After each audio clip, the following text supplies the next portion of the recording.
Bueno, continuamos con la clase,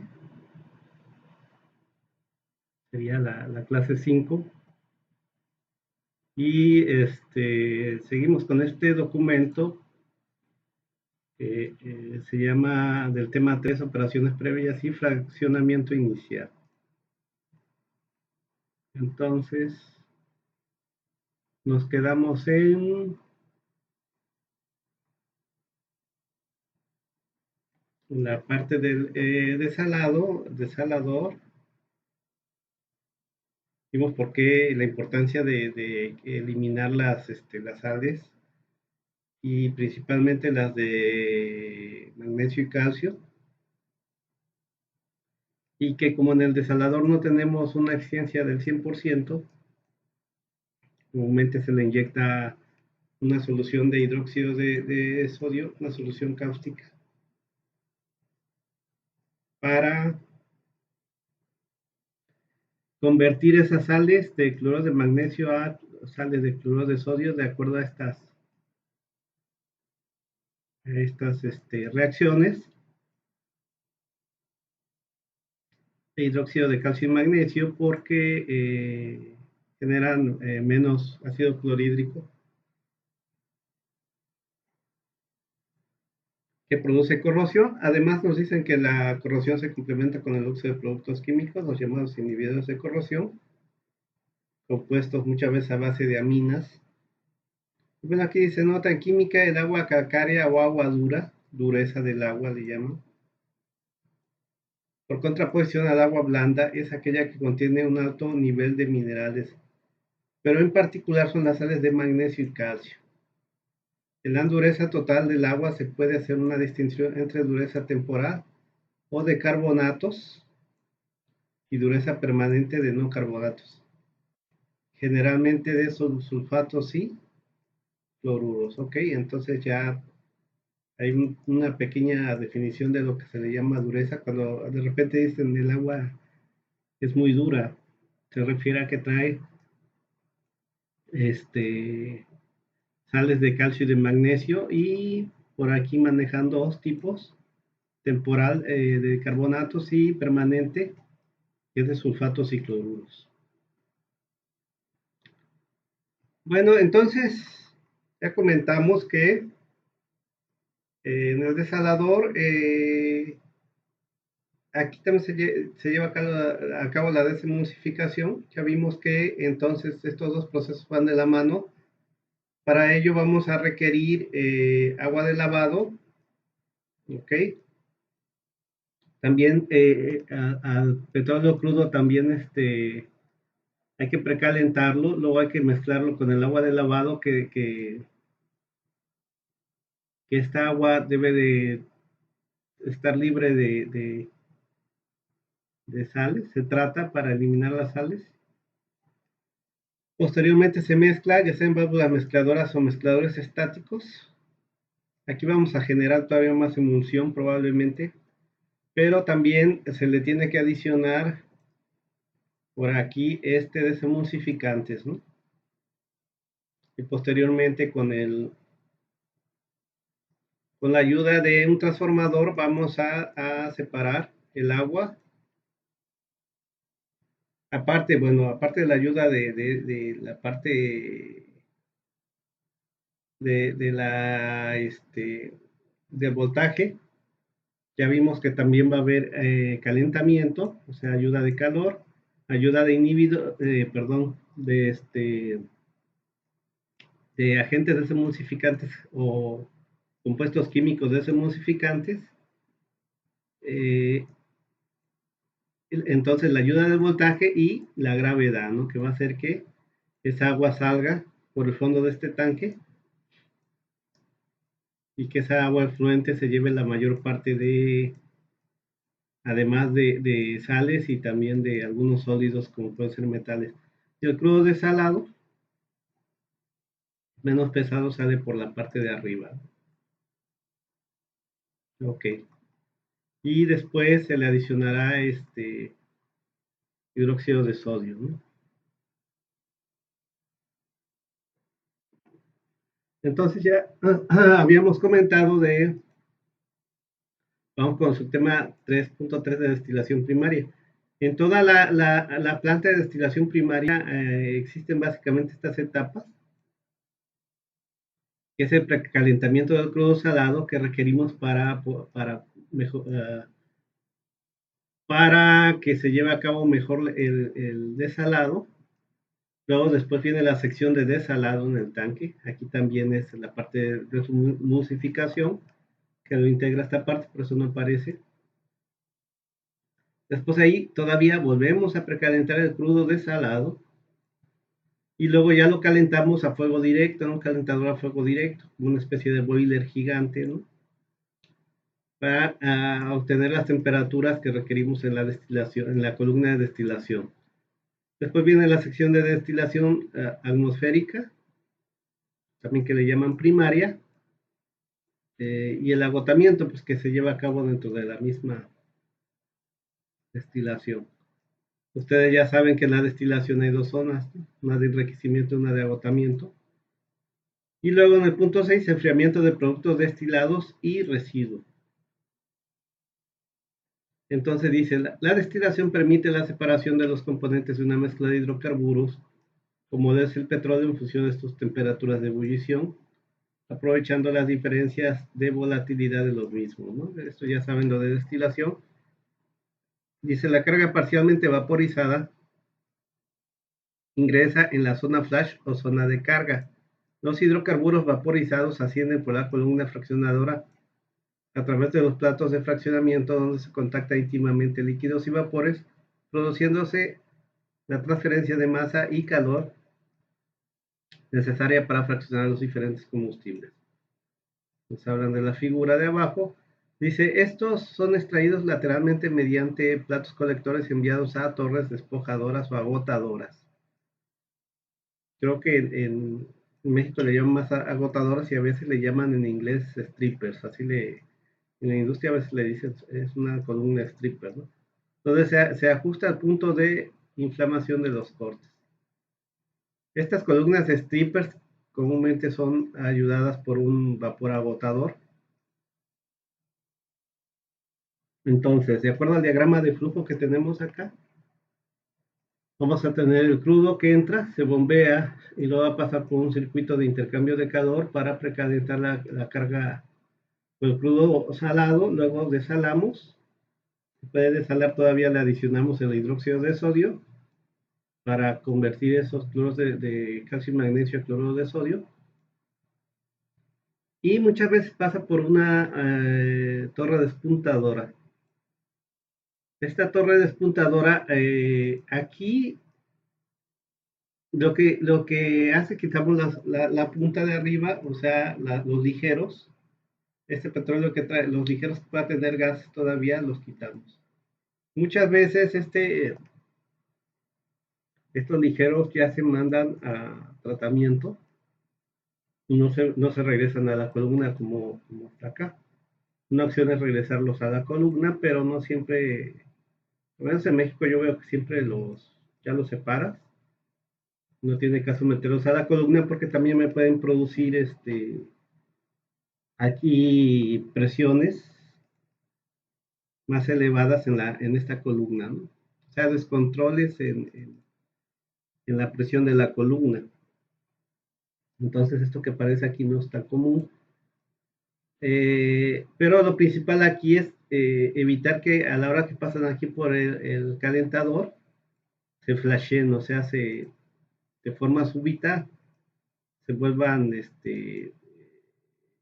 salgan del petróleo crudo porque van disueltos en el petróleo crudo, salgan de forma súbita como una explosión esos vapores, ¿no? Y generen aquí problemas. Entonces, comúnmente se quitan completamente y ya ni siquiera los regresan a la columna de destilación, ¿no? Y ya en la columna de destilación, aquí le llaman cabeza, esto es muy común allá en España, nosotros le llamamos domo, y aquí en España luego le llamamos hasta colas, nosotros le llamamos fondo, el fondo de la columna, y por supuesto la parte de gasolinas, Una parte regresa como reflujo y otra parte como destilado producto. Y de ahí podemos todavía en otra columnita separar las dos tipos de gasolinas, naftas, la liviana y la pesada, que pueden ir a procesos diferentes. Por ejemplo, esta puede ir a isomerización y esta puede ir a reformación. Más abajo vamos a tener el queroseno o querosina. También el gas, el gasoil o gasóleo, en México se le llama más gasóleo ligero, que le llaman gasoil liviano, y el gasoil pesado, ¿no? O gasóleo pesado. Comúnmente a este se le llama gasóleo en México, liviano de primaria, y al de abajo gasóleo pesado de la planta de destilación primaria. A veces así aparece en los textos de Pemex. Y al final, por el fondo, lo que ya no destilamos, que le llamamos residuo.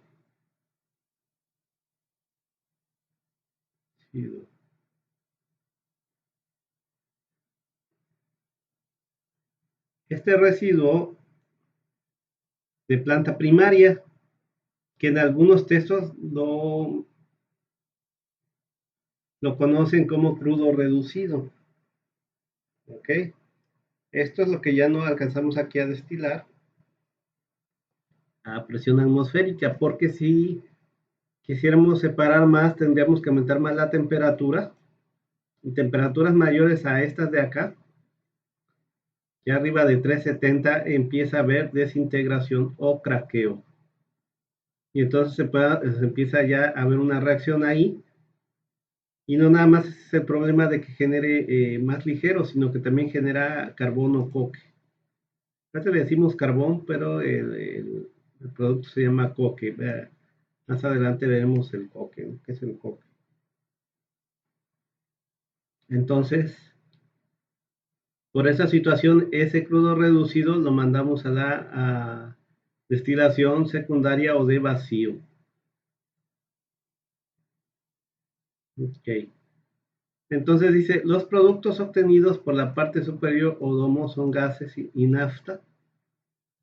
O sea, gasolina, el gas es comprimido y enviado a unidades de concentración de gases, que comúnmente ahora se obtiene en la despuntadora, ¿no? La nafta es fraccionada nuevamente para obtener dos cortes. La nafta liviana, nos dicen aquí, se envía a isomerización o a tanque como carga petroquímica, y la nafta pesada que se envía a unidades de hidrotratamiento, más propiamente a hidrodesulfuración, HDS, en donde se eliminan los contaminantes venenos de los catalizadores de platforming. Y ya después que le quitamos esos componentes principalmente de azufre, se manda a la reformadora. El primer corte lateral es el queroseno querosina, el cual se envía a tanque. Dice, previamente intercambia calor con crudo y es enfriado a temperaturas de almacenamiento mediante aeroenfriadores, que también le llamamos solo aires, que son como unos ventiladores gigantes, y enfriadores con agua. Estos son intercambiadores de tubos y envolvente, ¿no? Aquí lo que decíamos, aquí no se ve, pero comúnmente estas corrientes, como dice ahí, estas corrientes después intercambian calor con la entrada de crudo para precalentarlo, ¿no? O sea, por un lado enfriamos estas corrientes y calentamos, se transfiere calor al crudo y para precalentarlo, ¿no? Dice, el segundo corte lateral es el gasoil liviano, el cual es tratado en forma semejante al queroseno. El tercer y último corte lateral es el gasoil pesado o de topping, o sea, de primaria. Por eso en México se llama gasóleo pesado de primaria, ¿no? Como dice acá. El cual es enviado como carga a las unidades de desintegración catalítica fluidizada, lo más común. En cambio, este gasoil ligero o liviano, comúnmente se manda a HDS y de ahí se obtiene el diésel, ¿no? Que hay países donde no le llaman diésel, nada más le llaman gasóleo o gasoil. Dice, el producto de fondo es el residuo que no se vaporizó en el horno, ya que sería necesario elevar la temperatura por sobre el umbral de craqueo o desintegración térmica. Pirólisis dice aquí, le faltó un acento en la O. De los hidrocarburos de alto peso molecular, por tal motivo esta corriente se enviará a la unidad de vacío de destilación primaria, lo que decíamos. Ya no podemos elevar más la temperatura ahí, porque se genera craqueo desintegración térmica y no queremos ahí reacciones en una columna de destilación, ¿no? Nos va a causar muchos problemas en esa columna, ¿no? Y aquí ponemos unas observaciones. Comúnmente la mezcla ligera o liviana se envía a carga de la planta sumarizadora donde se mejora el octano, ¿no? De Ronnie Elmont.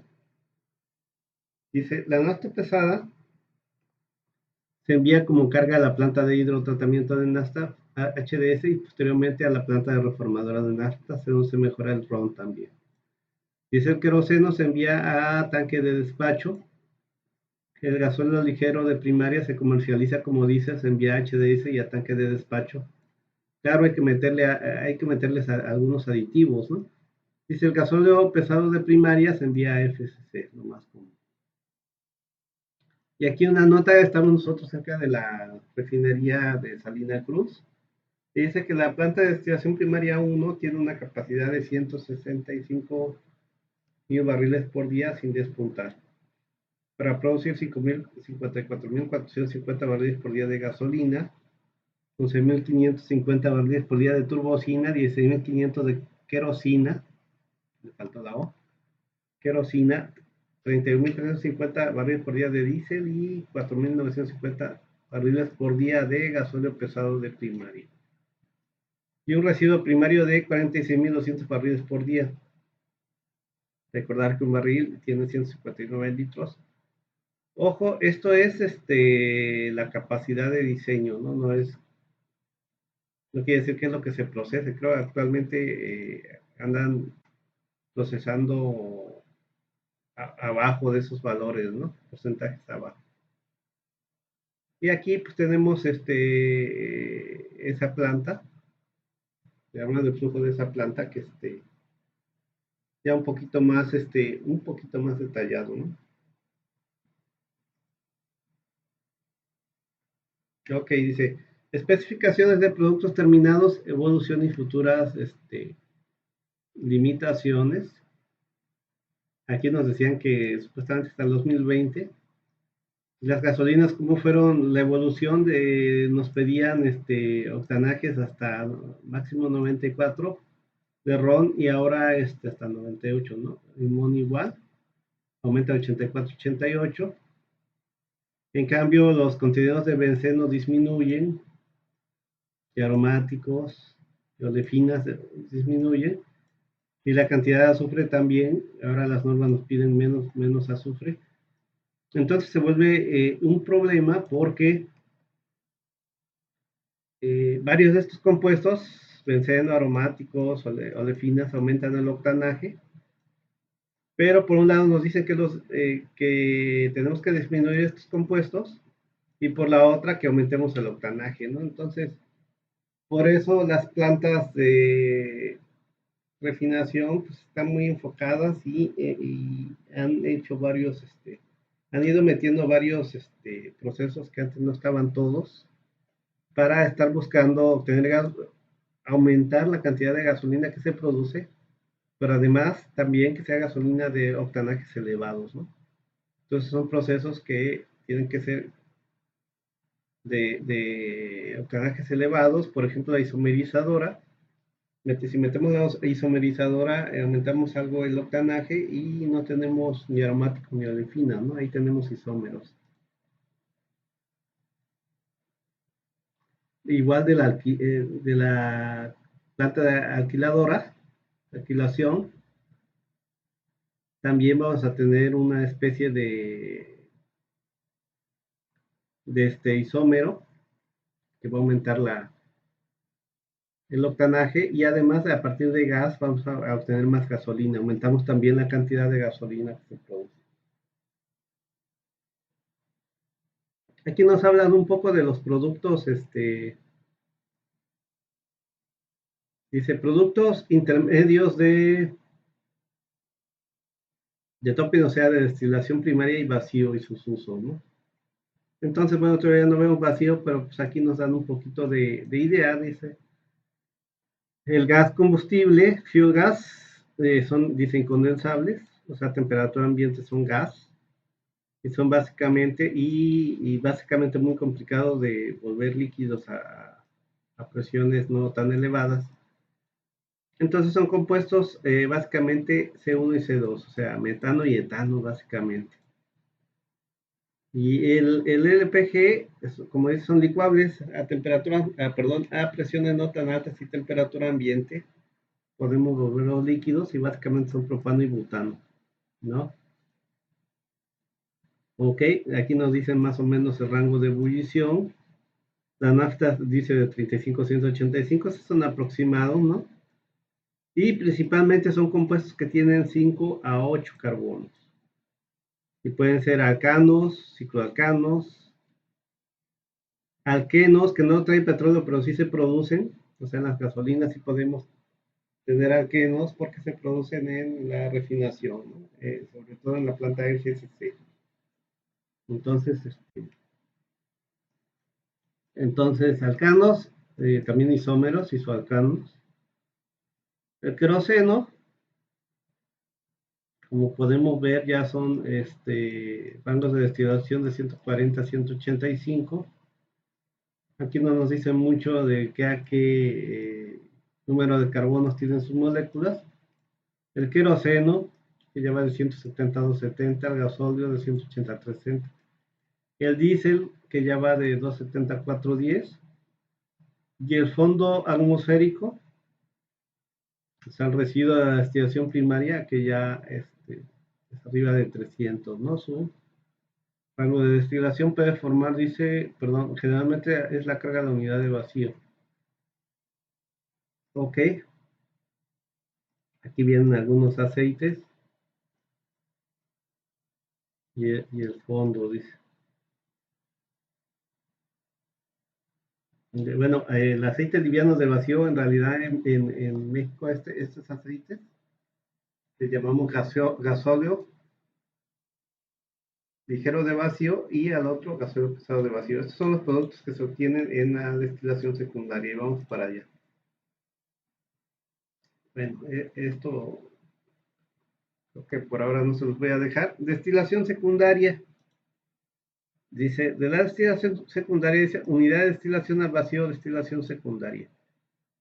Dice, las unidades de vacío están diseñadas para operar en condiciones termodinámicas adecuadas para destilar las fracciones pesadas del crudo sin que se produzca la descomposición térmica de los mismos, dice. Para lograrlo, se baja la presión de trabajo hasta alcanzar presiones absolutas de 20 milímetros de mercurio en la zona de carga de columna de destilación. El vacío es obtenido con eyectores de vapor descritos adelante. Entonces, lo que vamos a hacer es que esta trabaje a presiones abajo de la presión atmosférica, que llamamos comúnmente presiones de vacío. Y para eso aquí lo hacemos porque usamos el principio ese de que podemos hacer hervir un líquido sin calentarlo, por así decirlo, como ejemplo. El agua a temperatura ambiente aquí la podríamos hacer hervir siempre y cuando si le hacemos vacío. Un vacío puede empezar a hervir, entonces ya no requerimos aumentar tanto la temperatura, es lo que va a pasar aquí. En lugar de aumentar la temperatura, no me conviene aumentar la temperatura porque este, esta carga que entra acá viene de la destilación primaria, es el residuo de la primaria, o que también le llaman crudo reducido, otra vez lo precalentamos pero ya quedamos, no podemos calentar arriba de estas temperaturas, 400 grados, etcétera, porque empieza a generarse desintegración. Entonces, para evitar eso, se hace vacío y ya temperaturas que entran aquí como de 390 se pueden separar sin tener que aumentar más la temperatura y me empieza a causar desintegración. Y así es como todavía de ese crudo reducido o este residuo de la destilación primaria, todavía podemos obtener los compuestos que son el gasóleo ligero de vacío y el gasóleo pesado de vacío. Entonces, estos a veces los dos se pueden mezclar con algunos otros corrientes de algunas otras partes de la refinería para mandar a la desintegración catalítica. Aquí dice que esta la mandan a la Isomax. En México, que yo sepa, no hay ninguna Isomax. En el temario no viene. Esta es una planta de hidrodesintegración. ¿Ok? O sea, rompemos un poquito, pero además hidrogenamos, ¿no? O sea, la idea más que nada es hidrogenar por aquí y romper un poquito. Pero en México no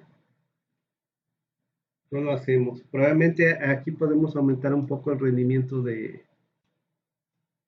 este, de diésel, ¿no?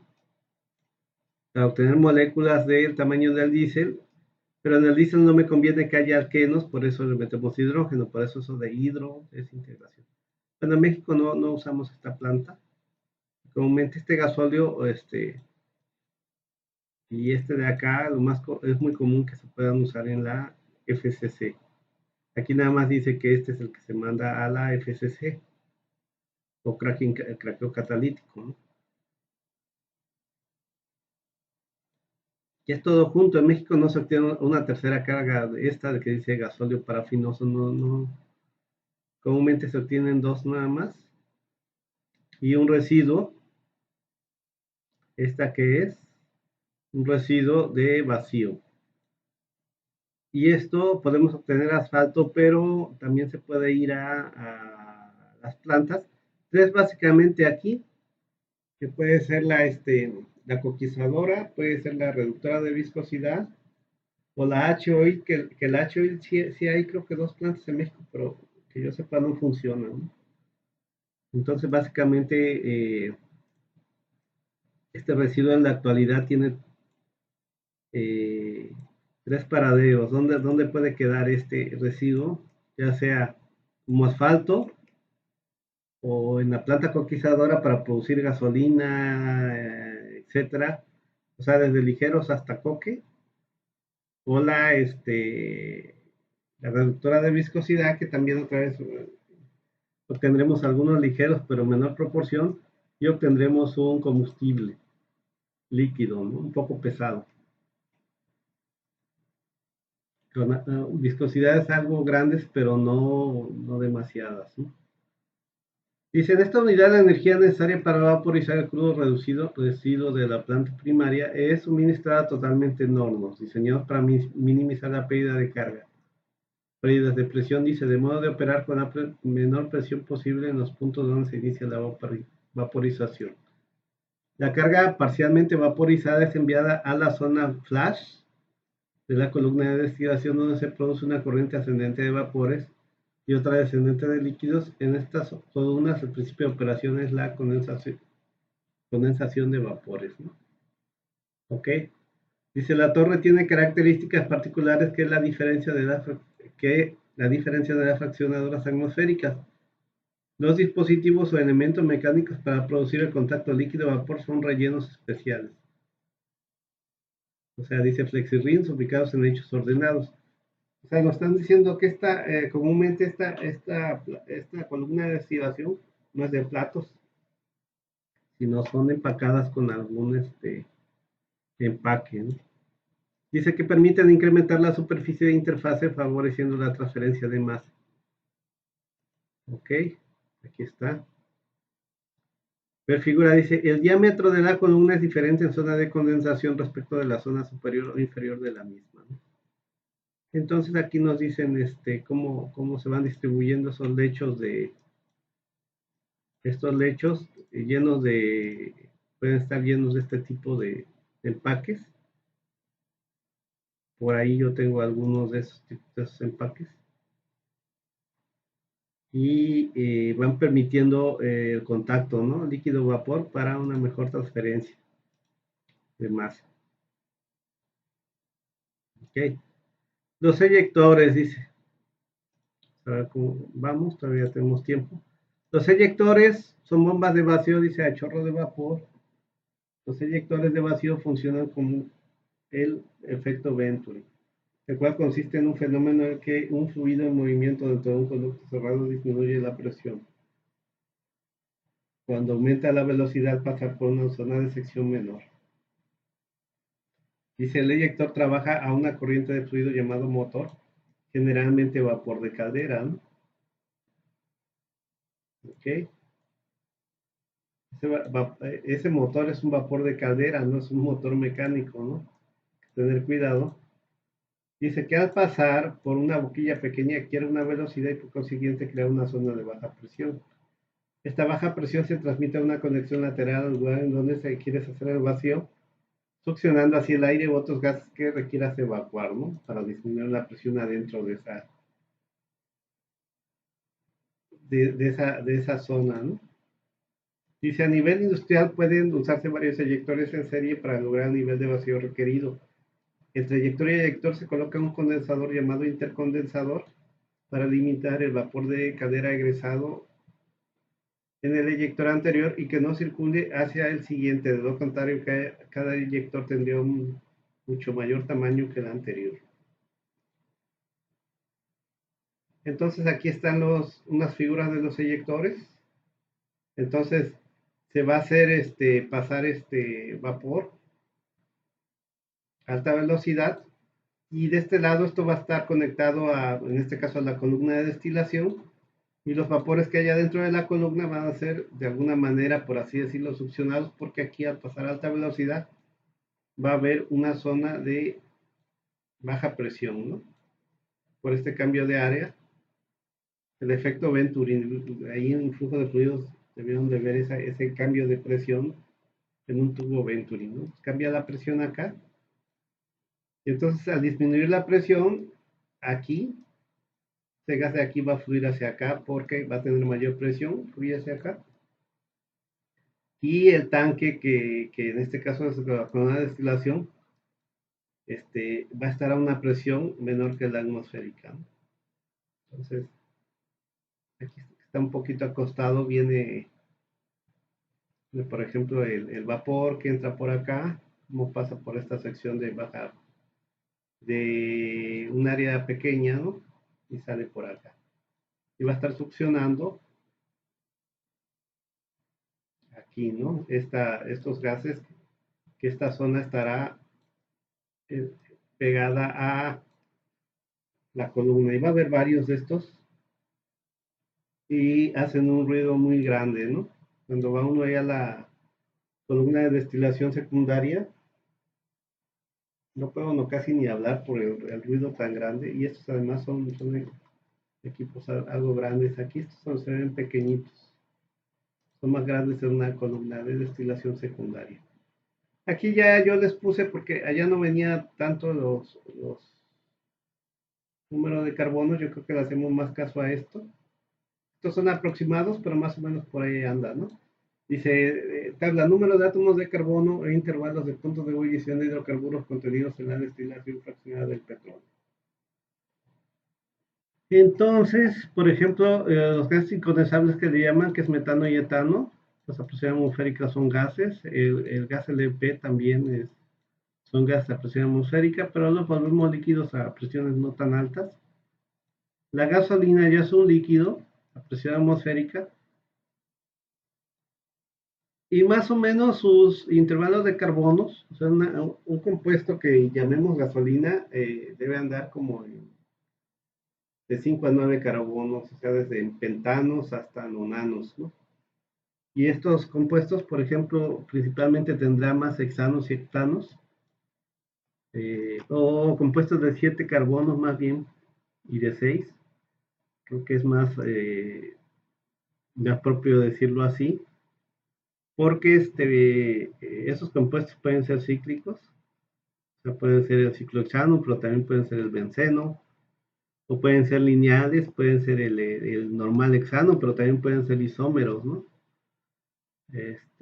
Principalmente. Y ya vimos que hasta ya la gasolina comercial, no la primaria, la que tenemos de destilación primaria, pero la comercial puede tener hasta alquenos, ¿no?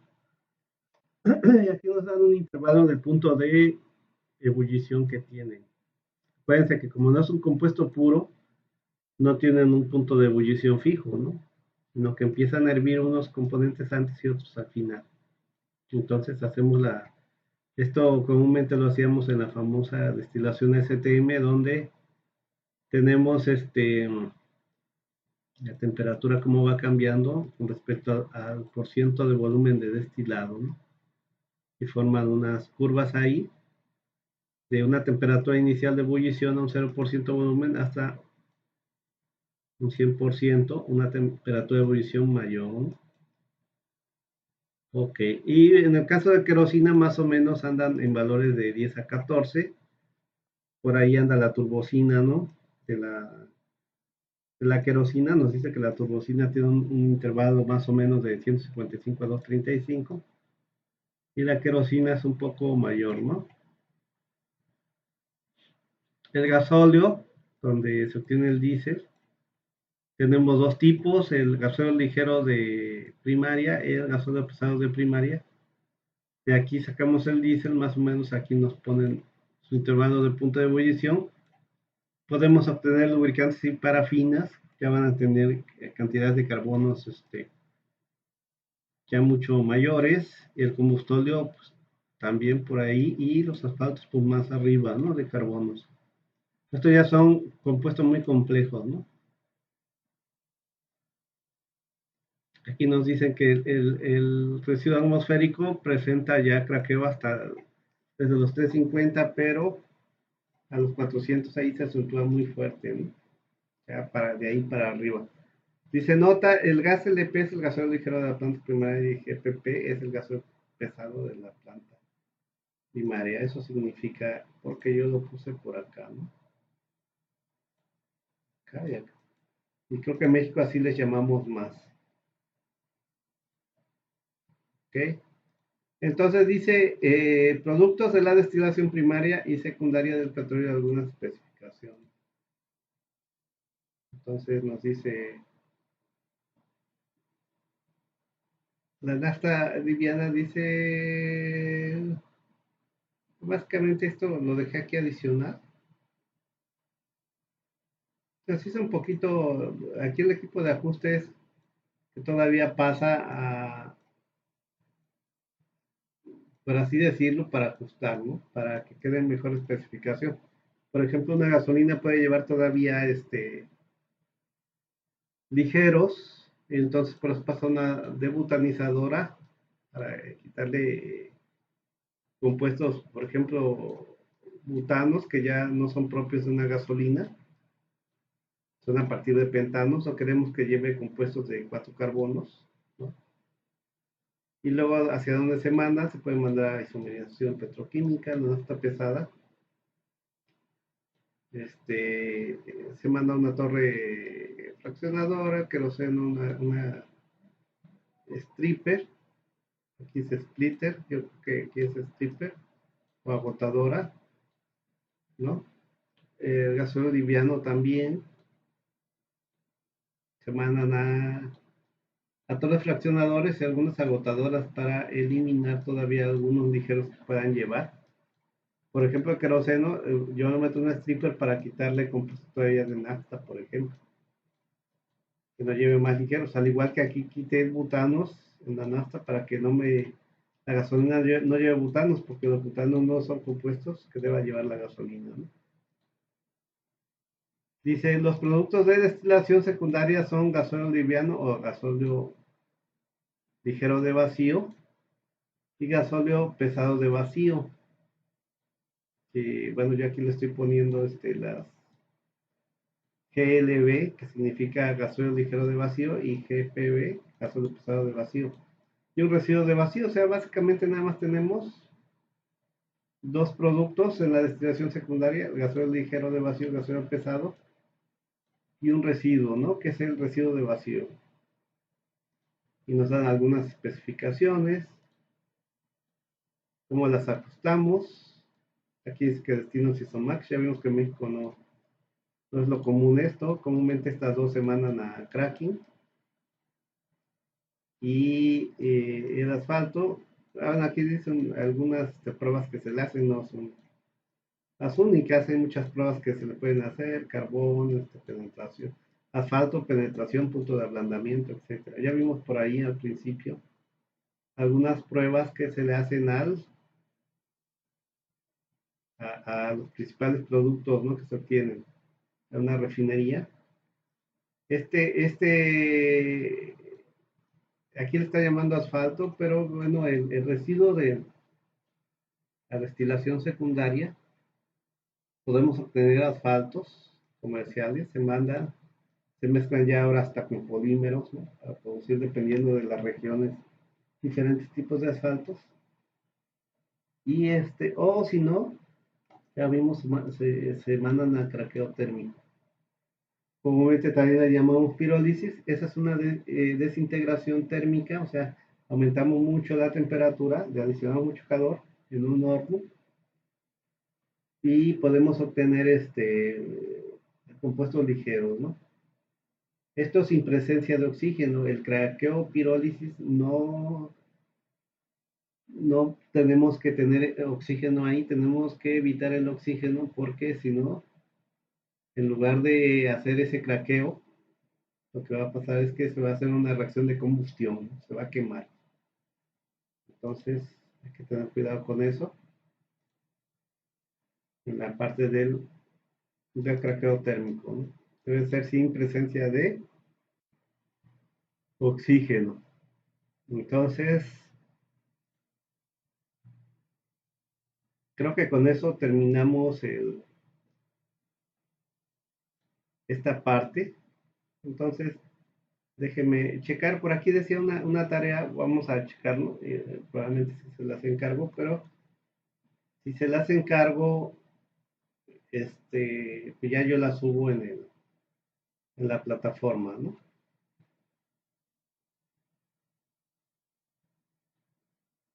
Entonces, esto de acá, déjeme checar dónde tengo ese manual.